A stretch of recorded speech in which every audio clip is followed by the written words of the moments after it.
Hey there, Nerd Nation. Darth Jaeger coming at you with another episode of Lost Sci-Fi TV. This time we're checking out NBC's 1983 television series, V.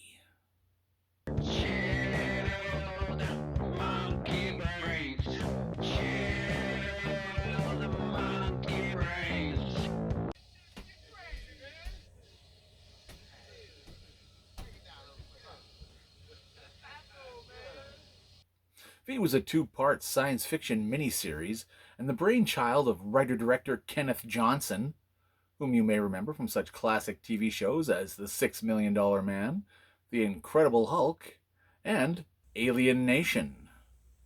But before we get stuck in, I'd like to invite y'all to like, share, subscribe, hit the bell for notifications. It really helps out the channel. And now, let's get our brain freeze on.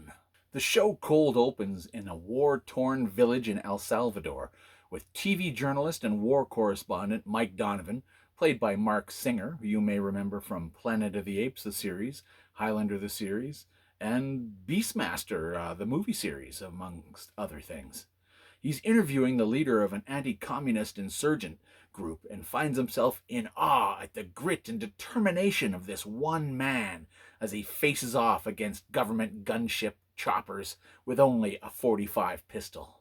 Soon after, the story begins in earnest with the sudden appearance of 50 massive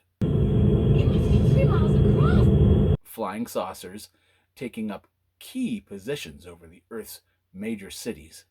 When mankind finally gets a look at the alien visitors, we find out they look just like us, human in almost every way, with the exception of their strange vocal reverberations.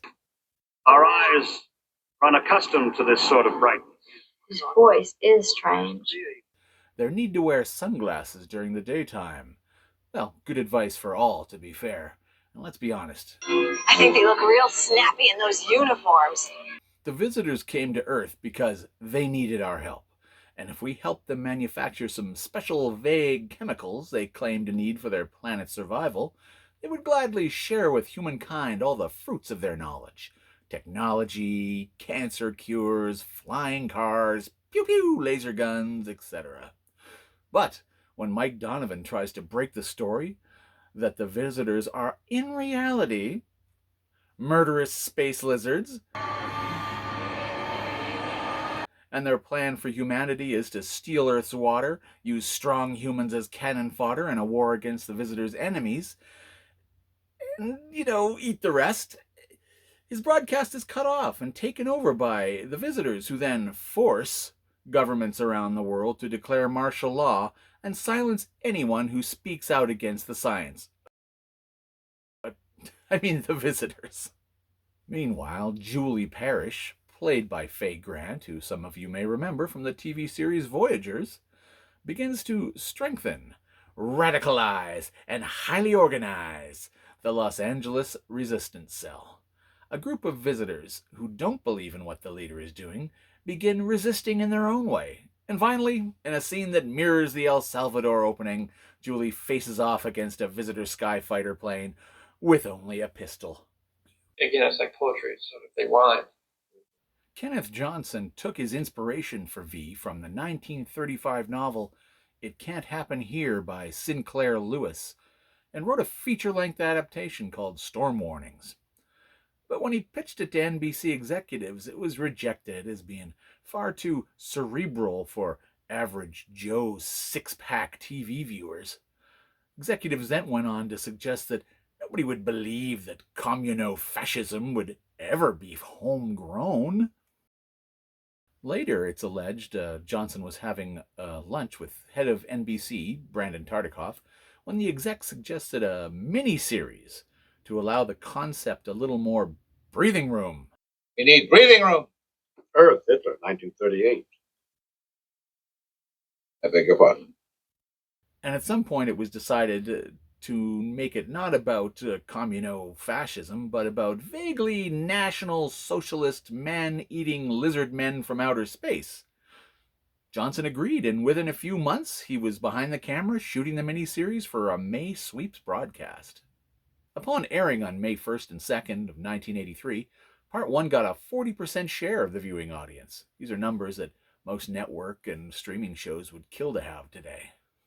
Johnson had a gift for suspenseful writing, allowing his stories to unfold at a deliberate pace that today's viewers would possibly find a little slow.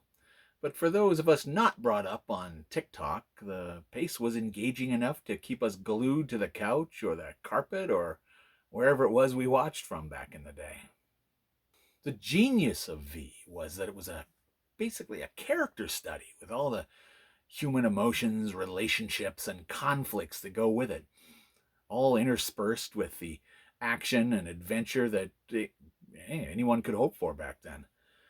It showed how quickly a government could turn on its own people and how differently people react, some with anger and resistance to the tyranny of government, and others who choose to obediently swallow the lies of the mainstream media and their government, putting on the masks and informing on their neighbors and even their own families. And in this way, V is just as relevant today as it was 42 years ago. Since V crushed it in the Neilson ratings, a sequel miniseries and a weekly series was quickly ordered. And Kenneth Johnson had very little to do with them. He left the whole project due to creative differences. Any and all his story ideas in V the Final Battle would be credited under the pseudonym Lillian Weezer.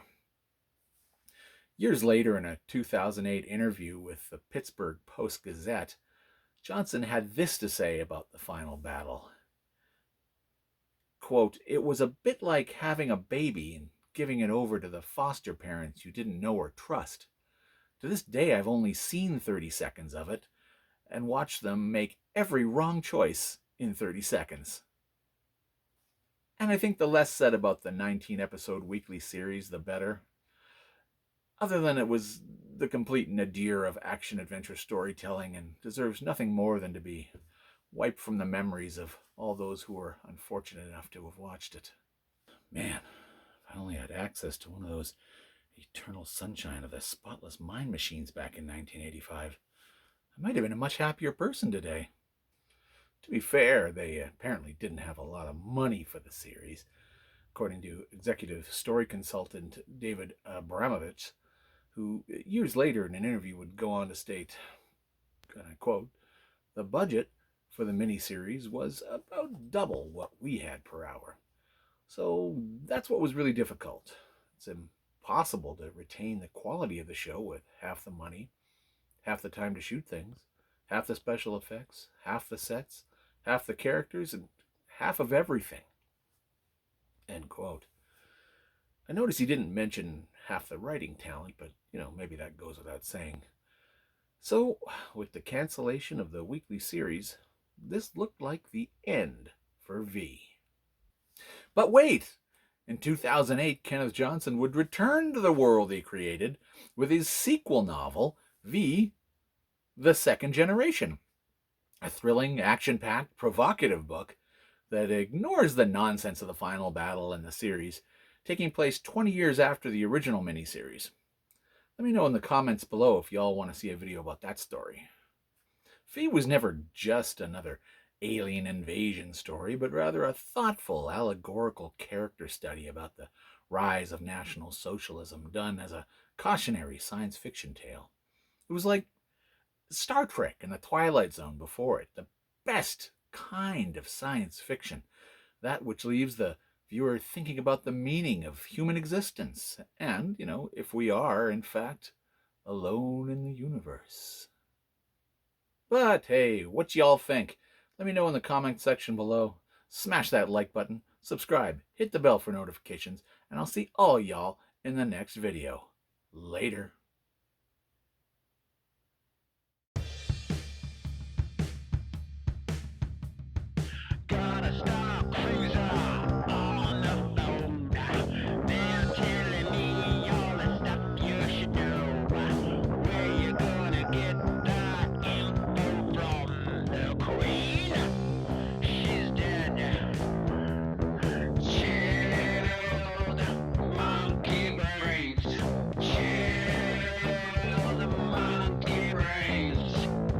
Pepsi for all your blue drink needs.